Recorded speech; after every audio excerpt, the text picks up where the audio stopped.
Good morning and welcome you all back to the PowerPoint presentation 2 in the chapter 2 electrostatic potential and capacitance.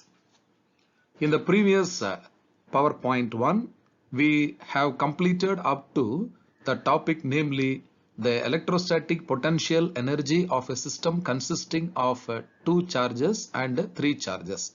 Now let us continue with the remaining topics. We have studied that Joule is the SI unit of energy, but there are some other units of energy like erg, electron volt, kilowatt hour also.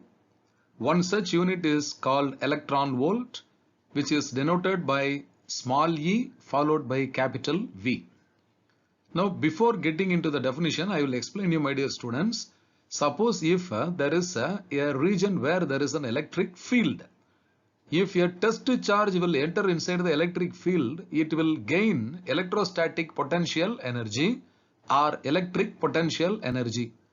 And the electrostatic potential energy is a function of a distance r from the source charge. Okay, suppose you consider 2 points inside a given electric field. There will be a potential difference between the 2 points. To move any test charge between the 2 points, we have to do some work, and that work done is stored as electrostatic potential energy of the system consisting of the charges, given charge, source charge and the test charge. In a similar way, you imagine if an electron is moving between 2 points in an electric field, then it gains some potential energy. This only is expressed in terms of electron volt. Now you read out the definition.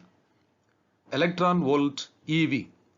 It is the energy gained by an electron accelerated by a potential difference equal to 1 volt. 1 electron volt is equal to 1.6 into 10 power minus 19 coulomb into 1 volt. This coulomb into volt also is called joule. Therefore, 1 EV is equal to 1.6 into 10 power minus 19 joule. Note 1. Kilo electron volt keV is 10 power 3 multiplied by electron volt. So 1 keV is equal to 1.6 into 10 power minus 16 joule. Similarly, 1 mega electron volt MeV is 10 power 6 electron volt, and that is equal to 1.6 into 10 power minus 13 joule. 1 giga electron volt GeV is equal to 1.6 into 10 power minus 10 joule, and 4th tera electron volt TeV is equal to 1.6 into 10 power minus 7 joule. Now let us discuss the topic potential energy in an electric field. Number 1. Potential energy of a single charge in external electric field. Before getting into the topic, now let us recall the definition for electric potential at a point in an electric field. The electric potential V at a point P distant r from any other source charge capital Q is given by capital V equal to 1 by 4 pi epsilon naught into Q by R. We have derived this relation in the previous PowerPoint itself. Okay. Suppose, how do you define this electric potential? It is the work done in bringing a unit positive charge, namely plus 1 coulomb, from infinity up to this point, which is at a distance r from the source field. Okay. Suppose if you bring a plus 2 coulomb of charge instead of plus 1 coulomb, how much should have been the potential? Equal to twice that of 1 by 4 pi epsilon naught into Q by R. Similarly, if you bring a plus 5 coulomb of charge from infinity to that particular point at the same distance r from the source charge, then the potential also should have increased 5 times V. Now you imagine what should have happened. Instead of plus 1 coulomb, plus 2 coulomb, plus 5 coulomb, plus small q coulomb of charge is brought from infinity up to the point P distant r from the source charge. Then the potential at the same point must have increased small q times. Okay. Now let us go through the derivation. Potential energy of a single charge in external field. Consider an electric field capital E due to some source charge, probably plus Q. Okay. The potential V at a point P distant R is equal to the work done in bringing a unit positive charge from infinity to that point distant R. Hence, work done in bringing a charge small q from infinity to the point P in the external field is Q times V. This work is stored in the form of potential energy of Q. If the point P has position vector R relative to some origin, we can write potential energy of small q at R in an external field equal to Q times V as a function of R, where V as a function of R is the external potential at the point R due to the external field E. Okay, let us now derive an expression for the potential energy of a system of two charges in an external field. Before deriving the expression, let us imagine there is an electric field capital E due to some source charge capital Q. Now, in the presence of this electric field, first imagine a test charge small q1 alone is brought inside and placed at a distance r1 from the source charge. For this, we are supposed to do some work against the electrical repulsion by the source charge to bring q1 from infinity to that distance r1. Now, you imagine another test charge q2 is brought inside the field. This time q2 has to face two oppositions. One is due to the source charge, which is at a distance r2 from q2, and the other one is the opposition offered to the test charge q2 by the charge q1, which is situated at a distance r12 from q2. So now this discussion is explained in 3 steps. Let us go through the 3 steps now. Step 1. The work done in bringing the charge q1 from infinity to r1 against the electric field E of the source charge, that is W1 is equal to q1 into V of r1. Step 2. The work done in bringing the charge q2 from infinity to r2 against the electric field E of the source charge, that is W2 is equal to q2 times V of r2. Step 3. The work done in bringing the charge q2 from infinity to a distance r12 against the electric field of the charge q1, that is W3 is equal to q2 times V of r12, that is once again equal to q2 into the potential V of r12 is given by 1 by 4 pi epsilon naught into q1 by r12, where r12 is the distance between the two test charges q1 and q2. Thus, potential energy of the system is equal to the total work done in assembling the configuration, that is equal to W1 plus W2 plus W3. That is once again equal to q1 into V of r1 plus q2 into V of r2 plus q1 q2 by 4 pi epsilon naught r12. Potential energy of a dipole in an external electric field. Before that, let us imagine a bar magnet is suspended vertically from the ceiling and it is held in the east-west direction. You know that the magnet cannot rest along the east-west direction. It will turn through 90 degree and it will try to align itself along the Earth's magnetic field, that is along the north-south direction. So here a torque is experienced by the bar magnet to set itself along the external magnetic field of the Earth. In a similar situation, you imagine what will happen if an electric dipole is kept or placed in a uniform electric field. Similar to that of a bar magnet, the electric dipole will also try to align itself along the direction of the external electric field. Now we are going to discuss what will be the torque experienced by the electric dipole placed in an electric field.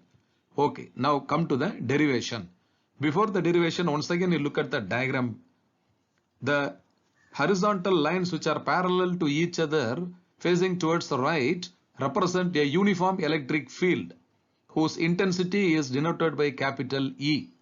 Okay, you can see the two dots represented for the charges minus q and plus q separated by distance 2a, and the vertical line, dotted line is passing through the midpoint of the electric dipole, and the axis of the dipole makes an angle theta with respect to the direction of the electric field which acts along the x-axis. Okay students, now you look at the derivation. Consider a dipole with charges q1 equal to plus q and q2 equal to minus q placed in a uniform electric field E as shown in the diagram. In a uniform electric field, the dipole experiences no net force but experiences a torque tau given by tau vector equal to p vector cross product E vector, where p vector is the dipole moment vector and E vector is the uniform electric field vector. Already we have studied that the net force experienced by the dipole is equal to 0. Now the magnitude of the torque is given by tau equal to Pe sin theta, where theta is the angle subtended by the axis of the dipole with respect to the direction of the external electric field. This torque Pe sin theta is exerted by the electric field and it tends to rotate the dipole along its direction. Also, this torque acts in a direction perpendicular to the plane of the paper. Okay, now before continuing this derivation, let us imagine a situation that an electric dipole is initially at rest and it is aligned along the direction of the electric field E. Suppose if the dipole is rotated through some angle theta, we have to exert a torque externally, and this is called the external torque tau external. And after rotating through some angle theta, if the dipole is let free, it cannot permanently remain in the same displaced position. Again it has to rotate back through the same angle theta and align itself along the direction of the external electric field. This means that an opposing torque is acting on the dipole. This time this torque is exerted by the external electric field and it is denoted by tau E, that is equal to Pe sin theta, so that the two torques will counterbalance each other and the dipole will be neutralized and it will come to the equilibrium position. Now let us continue the derivation. Suppose an external torque tau external is applied in such a manner that it just neutralizes the torque exerted by the electric field and rotates it in the plane of the paper from an initial angle theta naught to a final angle theta 1 at an infinitesimal angular speed and without angular acceleration. The amount of work done by the external torque will be given by W equal to integral theta naught to theta 1 of tau external into d theta, that is equal to integral theta naught to theta 1 Pe sin theta d theta. Here P and E are constants, so they are taken out, and the integral of sin theta d theta is equal to minus cos theta. Therefore, W is now equal to Pe into minus of cos theta between the limits theta naught and theta 1.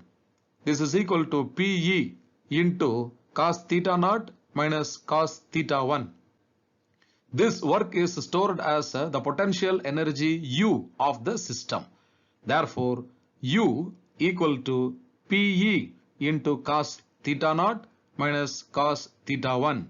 where theta naught is the initial angle and theta 1 is the final angle made by the electric dipole moment with the direction of the electric field. Let us now see what will be the potential energy of the dipole at various angles inclined with respect to that of the electric field, which is given as note. 1. The initial angle theta naught is equal to 90 degree is taken as the reference point. Then u of theta naught is equal to Pe into cos 90, which is equal to 0. This means that the potential energy of the dipole is equal to 0 when it is held at right angles to the direction of the electric field. 2. The potential energy is maximum when the dipole is aligned antiparallel, that is theta equal to pi radian, to the external electric field. Here the initial angle theta naught is equal to 90 degree and the final angle theta 1 is equal to pi radian, that is 180 degree. Hence u equal to Pe into cos of theta naught minus cos of theta 1, which is equal to Pe into cos 90 minus cos 180, which is again equal to Pe into 0 minus of minus 1, that is equal to Pe. Hence, the potential energy of the dipole will be maximum when it is aligned antiparallel to the electric field. This maximum value of the energy is given by U max is equal to Pe. 3. The potential energy is minimum when the dipole is aligned parallel, that is theta equal to 0 degree to that of the external electric field. Here theta naught is equal to 90 degree and theta 1 is equal to 0 degree.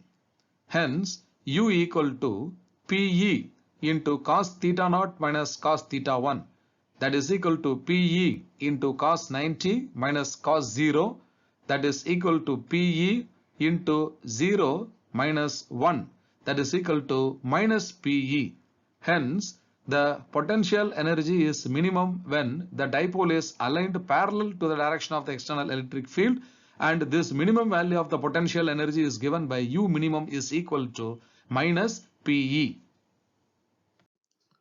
Electrostatics of conductors. In metallic conductors, free electrons are the charge carriers. In an external electric field, these free electrons drift against the direction of the electric field.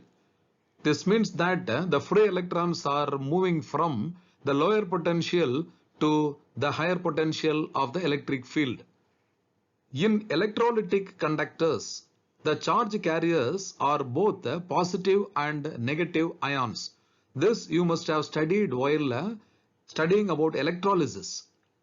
Let us note the important results regarding the electrostatics of the conductors. 1. Inside a conductor, whether it is a charged conductor or neutral conductor, the electrostatic field will be 0. This already we have studied as an application of Gauss law. Point number 2. At the surface of a charged conductor, the electric field must be normal to the surface at every point. 3. There is no net charge at any point inside the conductor, and any excess charge must reside on the surface. 4.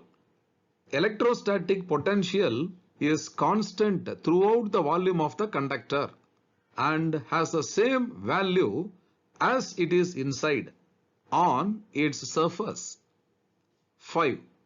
Electric field at the surface of a charged conductor is E vector is equal to sigma by epsilon naught into n cap, where sigma is the surface charge density and n cap is a unit vector normal to the surface in the outward direction.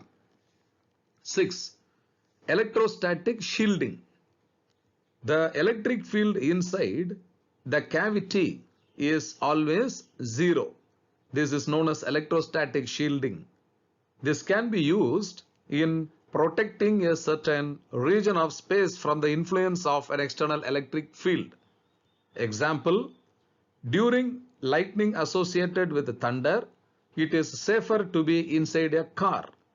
This is because during a lightning strike, the electric field inside the car will be zero. Once again, I am going to explain the point number 6, which is called as electrostatic shielding. Okay, now the application of Gauss law you recall back. The electric field inside a charged spherical shell at various points we have derived. At any point on the shell and at any point outside the shell, there will be an electric field. But what will be the electric field at any point inside a charged spherical shell we have derived? It is equal to 0, because according to Gauss law, the total flux phi is equal to 1 by epsilon naught times the total charge q. So here there is no charge enclosed by a spherical shell. That is why there can be no flux inside the shell, or there is no electric field inside the shell. So this is the concept on which electrostatic shielding is based. Here you consider a cavity present inside a metal. Cavity means there is no atoms or molecules present in that space. As a result, there can be no charge in that space. As a result, there can be no electric field inside that cavity. This only is called as electrostatic shielding.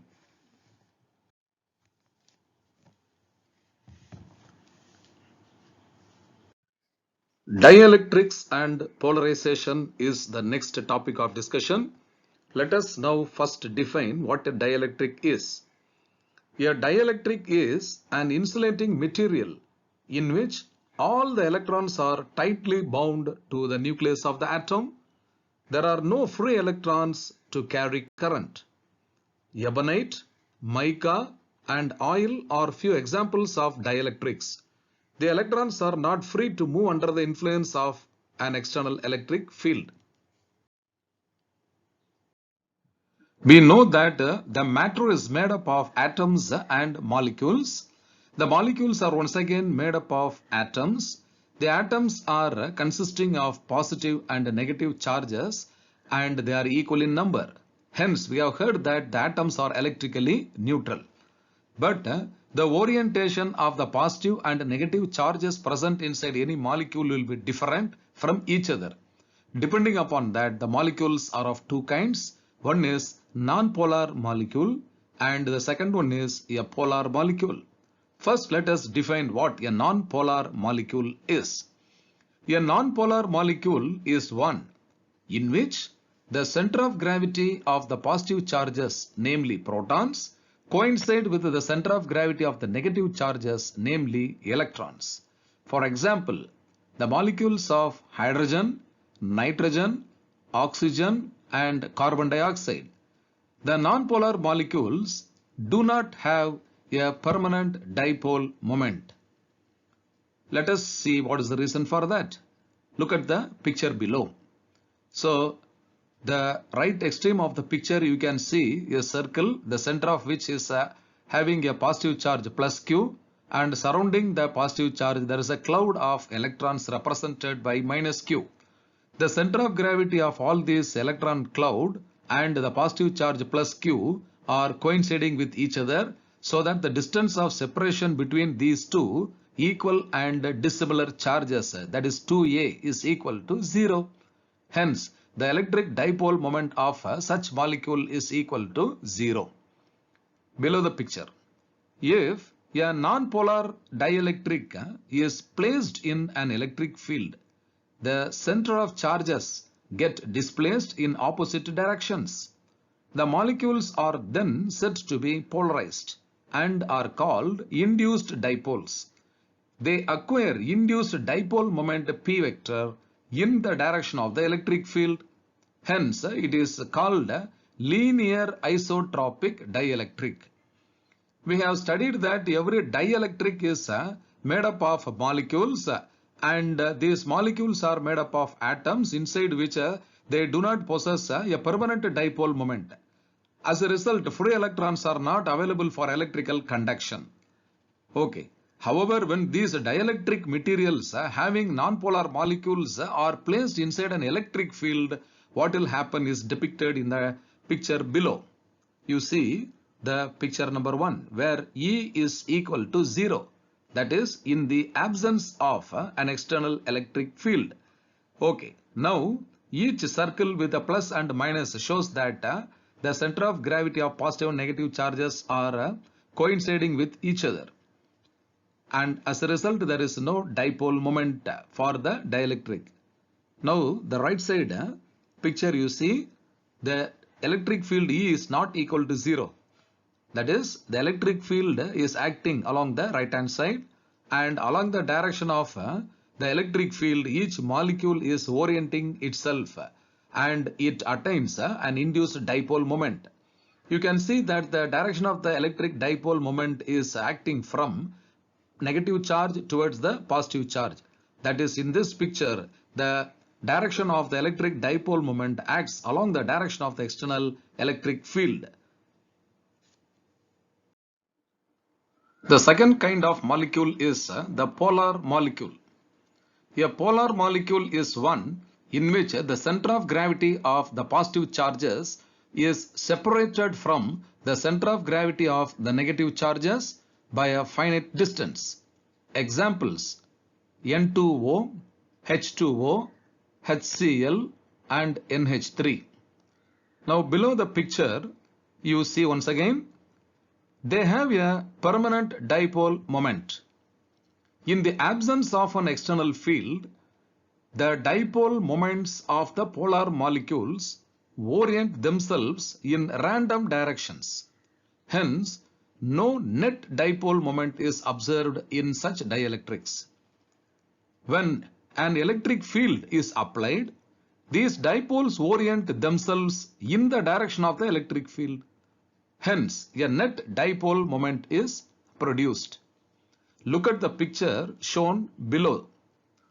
In that left picture, it is mentioned that polar dielectric in the absence of electric field. You must very clearly understand that each molecule inside is shown by oval shape with a plus sign at one end and minus sign at other end. So definitely each and every molecule present inside the dielectric is a polar molecule only, because it is possessing a dipole moment. But the direction of the dipole moment for the first, second, third molecules, you see the fourth, fifth, sixth and seventh and all, they are in different directions. So if you add the dipole moments of all these molecules present in the dielectric, then the net electric dipole moment will be very close to 0 or very less, because they are all oriented in different directions. Now you come to the second picture on the right side. It is mentioned polar dielectric in the presence of electric field. So you see that the electric field capital E is represented along the x-axis, so that when the dielectric is placed inside an electric field, each and every molecule present inside the dielectric is orienting along the direction of the external electric field. So can you understand that each and every oval shaped molecule present inside the dielectric is having a minus on the left hand side and plus on the right hand side of the molecule? So this is what very important, my dear students. Polar molecule is one which possesses a permanent electric dipole moment of its own. In the absence of electric field, all these dipole moments will orient in different directions. In the presence of an electric field, all these molecules will orient in the same direction. Now let us define a new term, polarization, which is represented by capital P vector. Before getting into the definition, look at the picture. There is an external electric field capital E, inside which a dielectric is placed. Inside the dielectric, you can see the arrangement of the molecules. These polar molecules are orienting themselves along the direction of the electric field. Naturally, they acquire a dipole moment which is having a strength proportional to the strength of the electric field. Okay, Now look at each and every molecule. On the top row, you see that the left extreme molecule is having a negative charge which is coming under the shaded region, and it is having a positive charge at its right end, which is compensated by the negative charge of the second molecule, and the positive charge of the second molecule will be compensated by the negative charge of the third molecule, and the positive of the third molecule is compensated by the negative of the fourth molecule, while the positive of the fourth molecule on the top row is coming under the shaded region. So like this, the second row, third row, fourth, in all the rows, if you observe, means the left extreme molecules have all their negative charges coming under the shaded region, which are not compensated by any other charges. Similarly, you can see the right extreme of all the molecules consisting of the positive charges, which are coming under the shaded region, which are not compensated by any other charge. As a result, what is going to happen? There is a induced surface charge density due to negative charge on the left side, and induced surface charge density due to positive charge on the right side of the dielectric. You can see the symbols minus sigma P on the left side and plus sigma P on the right side of the dielectric slab. Okay, now let us go to the definition. The dipole moment per unit volume is called polarization, and it is denoted by capital P. For linear isotropic dielectrics, the polarization capital P vector is proportional to the electric field E vector, or the polarization P vector is equal to some constant chi E into E vector, where chi E is called the electric susceptibility of the dielectric medium, and sigma P and minus sigma P are the induced surface charge densities. I will explain clearly once again. Now, whenever a dielectric is placed inside an external electric field, it acquires a dipole moment, and it will also have a certain volume. If you divide the dipole moment acquired by the dielectric by its own volume, that only is called as dipole moment per unit volume, and this ratio of the dipole moment acquired by a dielectric to its volume is called as polarization, and it is denoted by capital P vector. Whereas already small p vector we have defined. Small p vector means it is dipole moment. Here capital P vector means it is called polarization. And for linear isotropic dielectrics, the capital P vector is proportional to capital E vector, or capital P vector is equal to chi E times electric field E vector. Now below that we will define another term called dielectric strength. The maximum electric field that a dielectric medium can withstand without breakdown of its insulating property is called its dielectric strength. And for air it is found to be 3 into 10 power 6 volt per meter. I will clearly explain once again.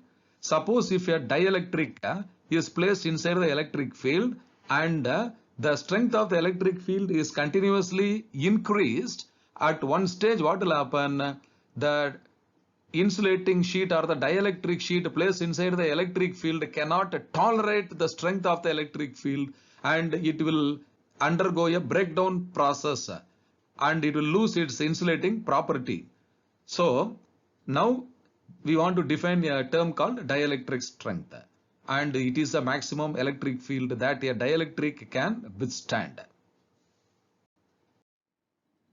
Okay students, this is the end of the PowerPoint 2 in chapter 2, electric potential and capacitance. We will be beginning the third and the final PowerPoint 3 from the topic capacitor. Until then, have a good day.